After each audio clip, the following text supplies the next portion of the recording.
So the NFL draft is coming up, but first, you just mentioned what was it? We were just saying we were going to talk NBA. about. I mean, Yeah, watching playoffs. I actually stopped watching a hockey game for a few minutes to watch the Breaking news: Golden State, and Sacramento. Thank you. I am rooting so hard for Mike Brown. I can't tell you. Mike Brown was a 22-year-old video guy in Denver when I was around the Nuggets back in my Denver days. Great guy. He was an assistant coach for the Pacers here for several years. One of my favorite people in sports, and I am rooting hard for Sacramento. I love Golden State. I love the way they play. I don't even mind Draymond, except when he administers crotch punches. But I love me some Mike Brown. Yeah, what I don't understand. Draymond Green is one of those guys that I don't get. I'm like, you know what?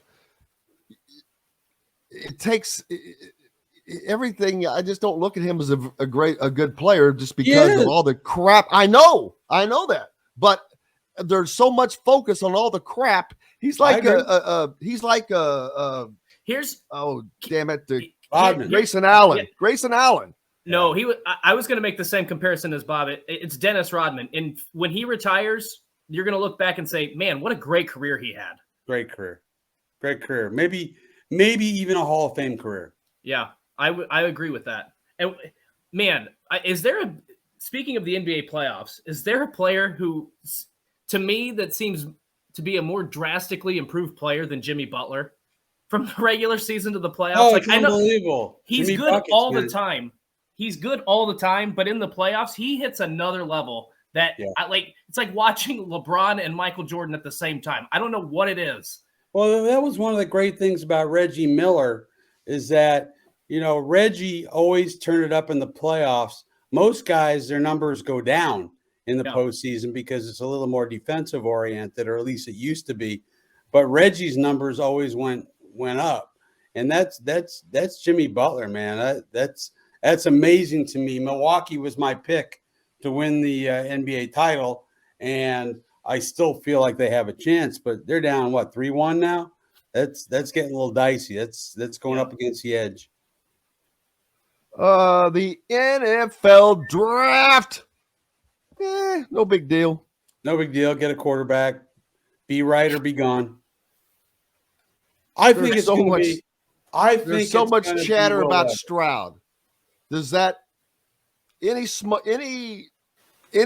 to the smoke with C.J. Stroud? If you weren't didn't hear, we talked about this yesterday. I think they used to use the Wonderlic test as an evaluation tool during the combine. Now it's the S2 eval, and I still can't believe how low of a score. I don't care what kind of a test it was. I don't know if that's true. There was a guy on who is involved. I saw him on one of the radio shows who said that was bogus. So I've tried to get someone from S2 eval to come on. They said it was bogus. So I'm not going to read anything into it. Look, if his numbers are what his numbers are.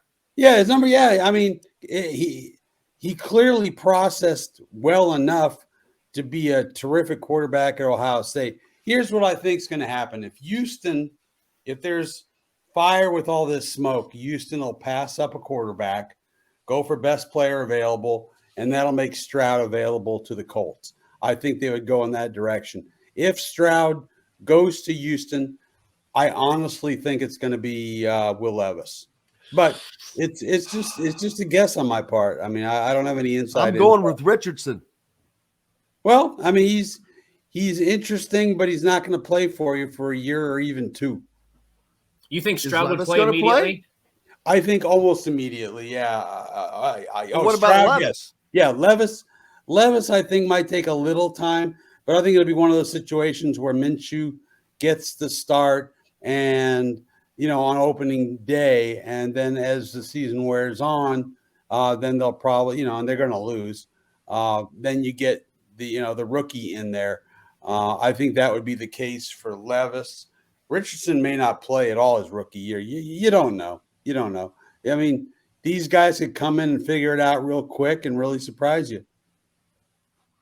Well, Yeah. to me, the question is regarding a quarter.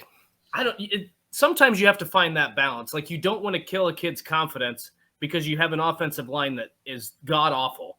And I feel like if you draft Will Levis or C.J. Stroud, those guys are going to be in trouble. Anthony Richardson can at least move. I don't know that he's ready to throw the football, but I mean, it's interesting because there's a lot. You're always taking a risk. There is no surefire quarterback in this draft, like we've had a Trevor Lawrence or a Peyton Manning or an Andrew Luck. But there's a lot of positives and negatives with this quarterback class. I just don't know how good it is. Well, yeah, I mean, you have to ask the question: are these guys really that good, or is this just one of those years where you have so many quarterback needy teams that it pushes everybody up, and 3 of the first 4 guys are quarterbacks, even though there's significant questions about all of them. But as far as being able to move behind a bad offensive line, and I don't know how bad they're going to be, with new coaches and everything, but all 3 of these guys can move. Levis is an amazing athlete. Richardson, amazing athlete. Stroud didn't really run until the CFP game against whoever it was, Georgia or whoever. Whoever, I talked to Peyton the other day, and he believes that you should go in there and start right away and play every game.